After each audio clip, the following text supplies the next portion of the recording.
ഇതൊരു ചന്തസ്ഥലമാണ്. ആ ചന്തസ്ഥലത്ത് ഏറ്റവും ഉച്ചത്തിൽ തെറി പറയുന്നവരാണ് വിജയിക്കുക. ആ രീതിയിൽ നിന്ന് മാറണം. സാമൂഹ്യ മാധ്യമങ്ങൾ അതിൻ്റെ തുടക്കഘട്ടമായതുകൊണ്ടായിരിക്കാം അതിൻ്റെ എല്ലാ തരത്തിലുള്ള ബാലാരിഷ്ടതകളും ആണ് ഇന്ന് കാണിച്ചുകൊണ്ടിരിക്കുന്നത്. സ്ത്രീകളെ ഏറ്റവും കൂടുതൽ അധിക്ഷേപിച്ച് കമന്റ് പറയുക, അല്ലെങ്കിൽ അവരുടെ ശാരീരിക അവസ്ഥയെക്കുറിച്ച്, അവരുടെ ശരീര വസ്ത്രധാരണത്തെക്കുറിച്ചും. ഒരു സ്ത്രീക്ക് അവർക്ക് ഇഷ്ടമുള്ള വസ്ത്രം ധരിക്കാനും ഒക്കെ സ്വാതന്ത്ര്യമുണ്ട്. പലപ്പോഴും അവർക്ക് കൊടുക്കുന്ന വേഷങ്ങളിലൂടെയാണ് ഹണി റോസിനെ മലയാളി മനസ്സിലാക്കിയത്. അതിനുശേഷം അവർ പുറത്തിറങ്ങുമ്പോൾ അവർ സാരി ധരിക്കണോ, ചുരിദാർ ധരിക്കണോ, അല്ലെങ്കിൽ ജീൻസ് ധരിക്കണോ, അല്ലെങ്കിൽ അവരുടെ ശരീരം എങ്ങനെ അവരെങ്ങനെ സമൂഹത്തിന്റെ മുന്നിൽ, അല്ലെങ്കിൽ അവരെങ്ങനെ പ്രത്യക്ഷപ്പെടണമെന്ന് തീരുമാനിക്കുന്ന അവർ മാത്രമാണ്. ഈ പറഞ്ഞ നടന്ന പലതരത്തിലുള്ള സാമൂഹ്യ മാധ്യമങ്ങളിൽ നടന്ന അധിക്ഷേപങ്ങൾ കേരളത്തിലെ ഒരു മാധ്യമവും ഉയർത്തിക്കൊണ്ടുവന്നില്ല. അല്ലെങ്കിൽ ഏതെങ്കിലും നമ്മുടെ കേരളത്തിലെ ഏതെങ്കിലും എല്ലാ പ്രശ്നങ്ങളോടും വളരെ ശക്തമായി പ്രതികരിക്കുന്ന ഒരാളും അതിനോട് നിലപാടെടുത്തില്ല.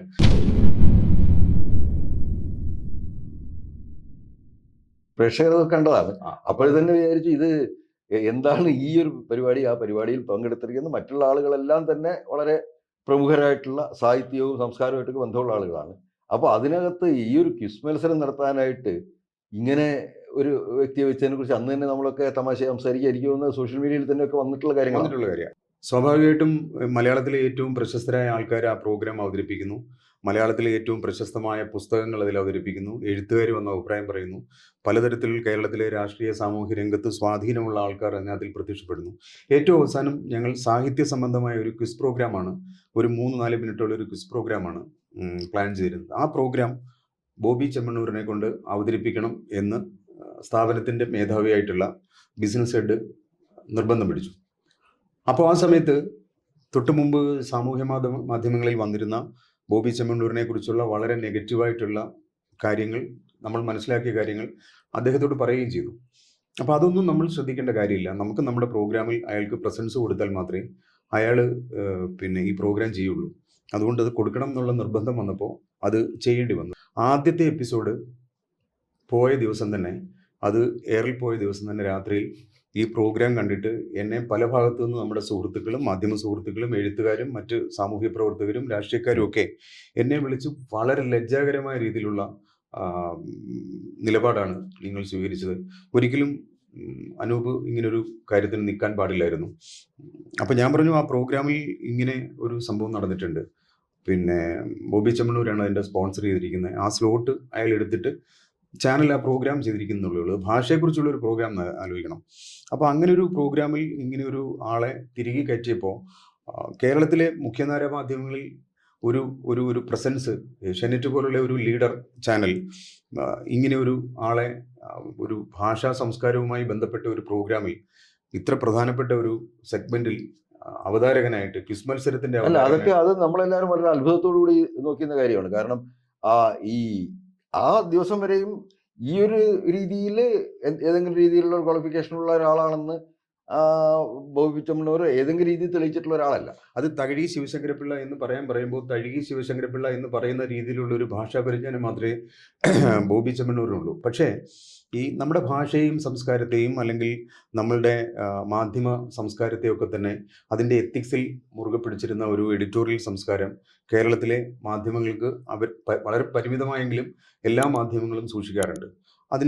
അതിലങ്ങനെ വെള്ളം ചേർക്കുന്ന സ്ഥാപനങ്ങളും നമ്മൾ കണ്ടിട്ടുണ്ട്. പക്ഷേ ഏഷ്യാനെറ്റ് ന്യൂസ് പോലുള്ളൊരു സ്ഥാപനം അതിൻ്റെ തുടങ്ങിയ കാലം മുതൽ ഈ പറയുന്ന ഇതുപോലുള്ള സംഭവങ്ങൾ ഉണ്ടാകുന്ന കാലം വരെ ഇത്തരം കാര്യങ്ങളിൽ വളരെ കൃത്യമായ ഒരു മനുഷ്യപക്ഷത്ത് നിന്നിട്ടുള്ള, സംസ്കാരത്തിൻ്റെ പക്ഷത്ത് നിന്നിട്ടുള്ള നിലപാടാണ് സ്വീകരിച്ചിട്ടുള്ളത്. അതിൻ്റെ തുടക്കം തൊട്ടുള്ള ശശികുമാർ തൊട്ട് ഇങ്ങോട്ടുള്ള എല്ലാ എഡിറ്റേഴ്സും അത്തരം കാര്യങ്ങളിൽ വളരെ നിർബന്ധം പിടിച്ചിരുന്നു. പക്ഷേ ഈ പ്രോഗ്രാം പ്ലാൻ ചെയ്യുന്ന സമയത്ത് പ്രോഗ്രാം വിഭാഗത്തിൻ്റെ എല്ലാ തരത്തിലുള്ള അഭിപ്രായങ്ങളെയും മറികടന്നുകൊണ്ട് ബിസിനസ് ഹെഡ് എന്നുള്ള ആൾ ശ്രീ ഫ്രാങ്ക് പി തോമസ് നിർബന്ധം പിടിച്ചതുകൊണ്ടാണ് ആ ബോബി ചെമ്മണ്ണൂർ എന്ന് പറയുന്ന ആളിനെ ആ പ്രോഗ്രാമിൽ നമ്മൾ ഉൾപ്പെടുത്തേണ്ടി വന്നത്.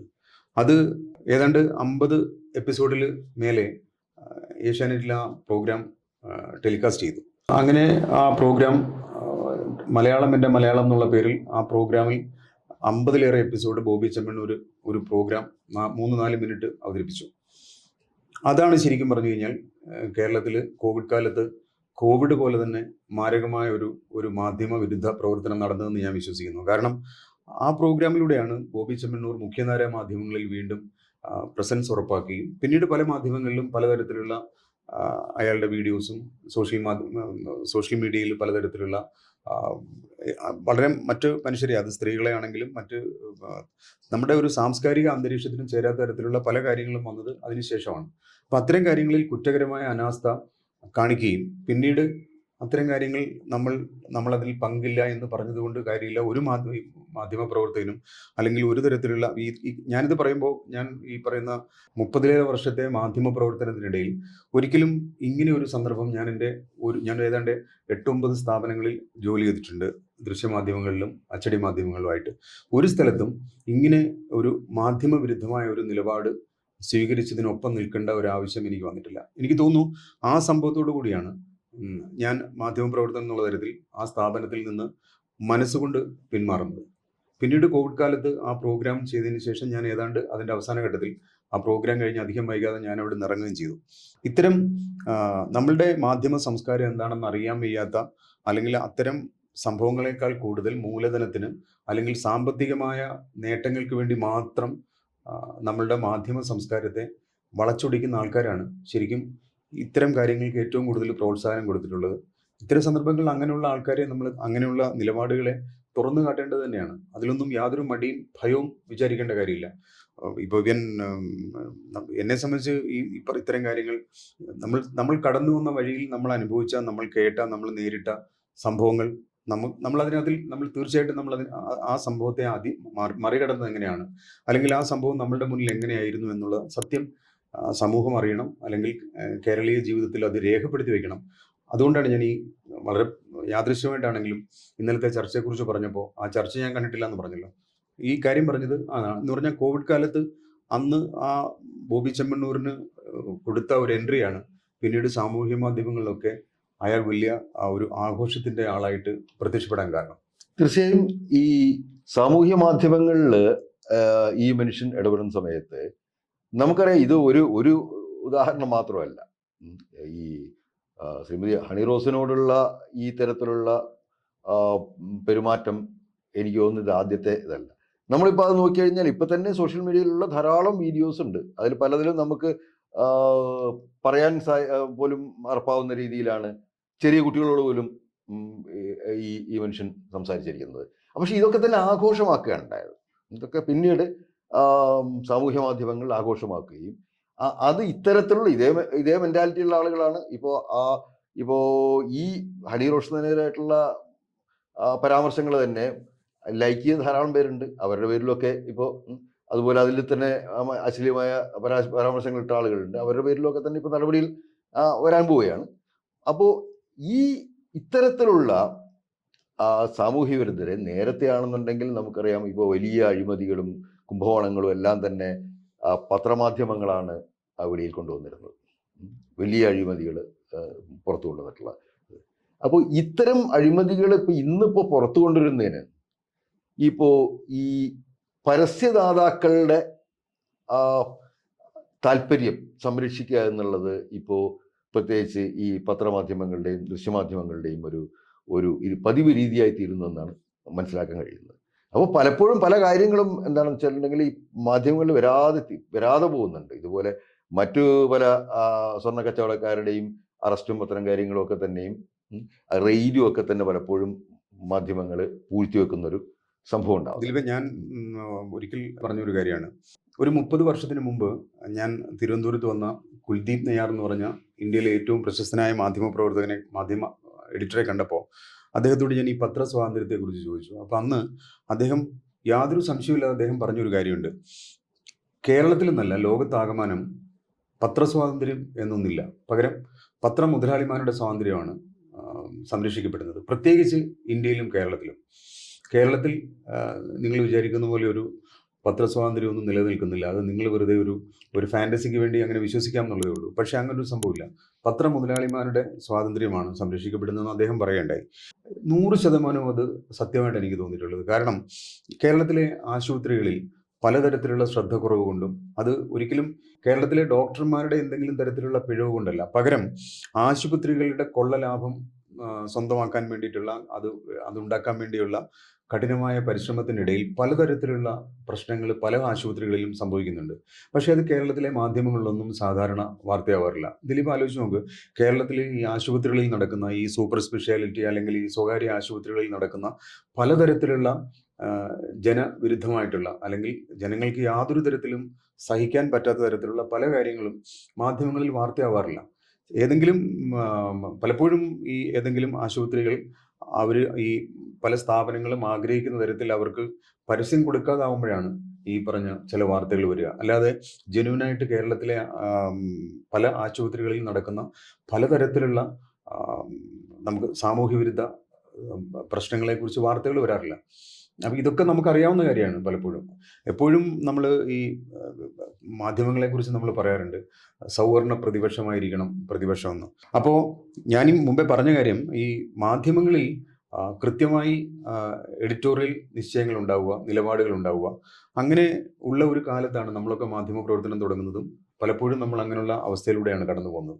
അപ്പോൾ ഇത്തരത്തിൽ ഒരു ധാർമ്മികത, മാധ്യമ ധാർമ്മികത ഇല്ലാത്ത കച്ചവട സംസ്കാരം മാത്രം, അല്ലെങ്കിൽ കച്ചവടം മാത്രം ലക്ഷ്യമാക്കിയിട്ട് നീങ്ങുന്ന ആൾക്കാർ നയിക്കുന്ന മാധ്യമ സ്ഥാപനങ്ങളാണ് യഥാർത്ഥത്തിൽ ഈ പറയുന്ന പ്രശ്നത്തിൽ ബോബി ചെമ്മണ്ണൂരിനെ പോലെ തന്നെ കുറ്റക്കാർ. കാരണം അദ്ദേഹത്തിന് ഈ സാമൂഹിക സ്വീകാര്യത, ഉദാഹരണത്തിന് കേരളത്തിലെ ഏറ്റവും സ്വീകാര്യമായ ഒരു ചാനൽ, അത് ഏഷ്യാനെറ്റ് ന്യൂസ് ആയിക്കോട്ടെ, മനോരമ ആയിക്കോട്ടെ, മാതൃഭൂമി ആയിക്കോട്ടെ, അല്ലെങ്കിൽ ഈ പത്രങ്ങൾ ഏതെങ്കിലും ആയിക്കോട്ടെ, അപ്പോൾ അങ്ങനെ സാമൂഹിക സ്വീകാര്യതയുള്ള ഒരു മാധ്യമത്തിൽ ഒരാൾ പ്രത്യക്ഷപ്പെടുമ്പോൾ സ്വാഭാവികമായിട്ടും ജനങ്ങൾ വിചാരിക്കുന്നത് അയാൾ ഒരു കുഴപ്പമില്ലാത്ത ആളാണ്, അയാൾ ഈ കുഴപ്പമൊക്കെ പറയുന്നുണ്ടെങ്കിലും അയാൾ ആത്യന്തികമായി നല്ലവനാണ്, അയാൾ പലരെയും സഹായിക്കുന്നുണ്ട്, അയാൾ പലർക്കും സാമ്പത്തികമായിട്ട് സഹായിക്കുന്നുണ്ട്, ചികിത്സാ സഹായം ചെയ്യുന്നുണ്ട്. ഇതൊക്കെ ജനങ്ങളെ തെറ്റിദ്ധരിപ്പിക്കാൻ കഴിയും. പക്ഷേ ഇത്തരം സന്ദർഭങ്ങളിലൊക്കെ തന്നെ ഈ ഒരു മാധ്യമ ബോധമില്ലാത്ത ആൾക്കാർ ഇത്തരം കാര്യങ്ങൾ തീരുമാനിക്കുമ്പോൾ ഉണ്ടാകുന്ന അപകടമാണ്. അതൊന്നും നമ്മൾ ചരിത്രത്തിൽ അത് മറച്ചു വെച്ചുകൊണ്ടൊന്നും ഒരിക്കലും മുന്നോട്ട് പോകാൻ കഴിയില്ല എന്ന് എനിക്ക് തോന്നുന്നു. ഇതിപ്പോ നമ്മുടെ നാട്ടിലെ ചാനലുകളുടെ കാര്യം മാത്രമല്ല, ഇപ്പോൾ ഓൾ ഇന്ത്യ തലത്തിൽ നോക്കുകയാണെന്ന് നമ്മുടെ ഇംഗ്ലീഷ് ചാനലുകളെല്ലാം തന്നെ എല്ലാം തന്നെ വലിയ വ്യവസായ ഗ്രൂപ്പുകൾ ഏറ്റെടുത്ത് കഴിഞ്ഞു. അതിനാൽ തന്നെ അതിൽ വരുന്ന വാർത്തകൾ പലപ്പോഴും വളരെയധികം സെൻസർ ചെയ്യപ്പെടുകയും അവർക്ക് താല്പര്യമുള്ള വാർത്തകൾ മാത്രം വരികയും ചെയ്യുന്ന ഒരു കാലഘട്ടമാണെന്നുള്ളത്. അപ്പോൾ ഇതിനൊരു പ്രതിവിധിയായി നിൽക്കുന്നതും യഥാർത്ഥത്തിൽ എന്താണ്, ചെറിയ പത്രങ്ങളും അതുപോലെ തന്നെ സോഷ്യൽ മീഡിയ ആണ് ഇതിനൊരു ഇതായിട്ട് വരേണ്ടത്. അപ്പോൾ ഈ സോഷ്യൽ മീഡിയയിലും ഇത്തരത്തിലുള്ള പ്രശ്നങ്ങൾ ഉണ്ടാവുന്നു. അതേസമയം ഈ ചാനലുകളിലൂടെയുള്ള വാർത്തകളിലും ഇത്തരത്തിലുള്ള ബയസ് ഉണ്ടാവുന്നു. അപ്പോൾ ഇതിൽ ഒരു സാധാരണ ഒരു പ്രേക്ഷകൻ എന്ന നിലയിൽ അല്ലെങ്കിൽ ഒരു വായനക്കാരൻ എന്ന നിലയിൽ ഈ ഓരോ വ്യക്തിയും ഇതിൻ്റെ സത്യം സ്വയം തിരയാൻ നിർബന്ധിതരാവുകയല്ലേ ചെയ്യുന്നത്. യഥാർത്ഥത്തിൽ എനിക്ക് തോന്നുന്നു ഇപ്പം നമ്മുടെ മലയാള ടെലിവിഷൻ ചരിത്രത്തിൽ അതിൻ്റെ വാർത്തയുടെ സ്വഭാവ രൂപീകരണത്തിൽ ഏറ്റവും പ്രധാന പങ്കുവഹിച്ച, ആദ്യമായി ഏഷ്യാനെറ്റ് ന്യൂസിലൂടെ, ഒരു സ്വകാര്യ ചാനലിലൂടെ ന്യൂസിനൊരു രൂപരേഖ ഉണ്ടാക്കിയ, അതിനൊരു സ്വഭാവം ഉണ്ടാക്കിയ, അല്ലെങ്കിൽ അതിനൊരു എത്തിക്കൽ നിലവാരം ഉണ്ടാക്കിയ ആളാണ് BRP ഭാസ്കർ. അദ്ദേഹം നമുക്ക് തന്ന ഒരു അഭിമുഖത്തിൽ തന്നെ അദ്ദേഹം പറഞ്ഞത് നമുക്ക് ഓർമ്മയുണ്ട്. യഥാർത്ഥത്തിൽ ഈ പറയുന്ന ഇതുപോലുള്ള സാമൂഹ്യ മാധ്യമങ്ങളുടെ വരവിനെക്കുറിച്ച് അദ്ദേഹം, ഞാൻ തന്നെ നടത്തിയൊരു ഇൻ്റർവ്യൂവിൽ, അദ്ദേഹം മാതൃഭൂമി ആഴ്ചപ്പതിപ്പിന് വേണ്ടി നടത്തിയ ഒരു ഇൻ്റർവ്യൂവിൽ അദ്ദേഹം പറയുണ്ടായി, സാമൂഹ്യ മാധ്യമങ്ങൾ ഒരു ചന്തസ്ഥലമാണ്. അവിടെ BRP പോലുള്ള ആൾക്കാർ അദ്ദേഹം പറയുന്ന ചില രാഷ്ട്രീയ നിലപാടുകൾ, അല്ലെങ്കിൽ കേരളത്തിൻ്റെ സാമൂഹ്യ അന്തരീക്ഷത്തിൽ കഴിഞ്ഞ 100 വർഷത്തിനിടയ്ക്ക് സംഭവിച്ചിട്ടുള്ള പല കാര്യങ്ങളെക്കുറിച്ചും പറയുമ്പോൾ ഇതൊന്നും അറിയാത്ത ആൾക്കാർ അദ്ദേഹത്തെ പാക്കര എന്നൊക്കെ വിളിച്ചിട്ട് അദ്ദേഹത്തെ അധിക്ഷേപിക്കുമ്പോൾ അത് ശരിക്കും അതിനെക്കുറിച്ച് ഞാൻ ചോദിച്ചപ്പോൾ അദ്ദേഹം എന്നോട് പറഞ്ഞത് ഇതൊരു ചന്തസ്ഥലമാണ്. ആ ചന്തസ്ഥലത്ത് ഏറ്റവും ഉച്ചത്തിൽ തെറി പറയുന്നവരാണ് വിജയിക്കുക. ആ രീതിയിൽ നിന്ന് മാറണം. സാമൂഹ്യ മാധ്യമങ്ങൾ അതിൻ്റെ തുടക്കഘട്ടമായതുകൊണ്ടായിരിക്കാം അതിൻ്റെ എല്ലാ തരത്തിലുള്ള ബാലാരിഷ്ടതകളും ആണ് ഇന്ന് കാണിച്ചുകൊണ്ടിരിക്കുന്നത്. അതിൽ നിന്നൊരു നല്ല സംസ്കാരം ഉണ്ടാവണം. പക്ഷെ അങ്ങനെ ഒരു സംസ്കാരം ഉണ്ടാവണമെങ്കിൽ അതിന് മുമ്പുള്ള മാധ്യമ മാർഗങ്ങൾക്ക് അങ്ങനെയുള്ള സംസ്കാരം ഉണ്ടാവണം. കേരളത്തിലെ ടെലിവിഷൻ കഴിഞ്ഞ 30 വർഷം കൊണ്ട് കേരളത്തിലെ ടെലിവിഷൻ എന്താണ് മലയാളിക്ക് നൽകിയെന്ന് ചോദിച്ചു കഴിഞ്ഞാൽ തീർച്ചയായിട്ടും മലയാളി യഥാർത്ഥ വാർത്ത അറിയാൻ കാരണമായി. തീർച്ചയായിട്ടും മാധ്യമ ചരിത്രത്തിൽ ടെലിവിഷന് കൃത്യമായ ഒരു റോളുണ്ട്. പക്ഷേ അതിനെയൊക്കെ തച്ചുടയ്ക്കുന്ന തരത്തിലുള്ള ചില ശക്തികൾ, അല്ലെങ്കിൽ ചില മാധ്യമ ബോധമില്ലാത്ത ആൾക്കാർ ചില കാര്യങ്ങൾ തീരുമാനിക്കുകയും നടപ്പിലാക്കുകയും ചെയ്യാൻ ശ്രമിക്കുമ്പോൾ ഉണ്ടാകുന്ന അപകടം വളരെ വലുതാണ്. അത് സാമൂഹ്യ മാധ്യമങ്ങളിൽ ഇന്ന് സ്ത്രീകളെ ഏറ്റവും കൂടുതൽ അധിക്ഷേപിച്ച് കമൻ്റ് പറയുക, അല്ലെങ്കിൽ അവരുടെ ശാരീരിക അവസ്ഥയെക്കുറിച്ച്, അവരുടെ ശരീര വസ്ത്രധാരണത്തെക്കുറിച്ചും, ഒരു സ്ത്രീക്ക് അവർക്ക് ഇഷ്ടമുള്ള വസ്ത്രം ധരിക്കാനും ഒക്കെ സ്വാതന്ത്ര്യമുണ്ട്. ഹണി റോസ് ഒരു സിനിമാ താരമാണ്. അപ്പോൾ അവർക്കൊരു കഥാപാത്രത്തെ കൊടുക്കുമ്പോൾ, ഒരു തിരക്കഥാകൃത്ത് എഴുതുന്ന സംവിധായകൻ ഒരു കഥാപാത്രത്തെ ആയി കൊടുക്കുമ്പോൾ അവരുടെ കോസ്റ്റ്യൂമിനെ കുറിച്ചൊക്കെ കൃത്യമായി നിശ്ചയിക്കുന്ന അവരാണ്. അല്ലാതെ ഹണി റോസ് അല്ല ഹണി റോസിൻ്റെ കോസ്റ്റ്യൂം നിശ്ചയിച്ചിട്ട് ഈ നമ്മുടെ മുന്നിൽ പ്രത്യക്ഷപ്പെടുന്നത്. പലപ്പോഴും അവർക്ക് കൊടുക്കുന്ന വേഷങ്ങളിലൂടെയാണ് ഹണി റോസിനെ മലയാളി മനസ്സിലാക്കിയത്. അതിനുശേഷം അവർ പുറത്തിറങ്ങുമ്പോൾ അവർ സാരി ധരിക്കണോ, ചുരിദാർ ധരിക്കണോ, അല്ലെങ്കിൽ ജീൻസ് ധരിക്കണോ, അല്ലെങ്കിൽ അവരുടെ ശരീരം എങ്ങനെ അവരെങ്ങനെ സമൂഹത്തിൻ്റെ മുന്നിൽ, അല്ലെങ്കിൽ അവരെങ്ങനെ പ്രത്യക്ഷപ്പെടണമെന്ന് തീരുമാനിക്കുന്ന അവർ മാത്രമാണ്.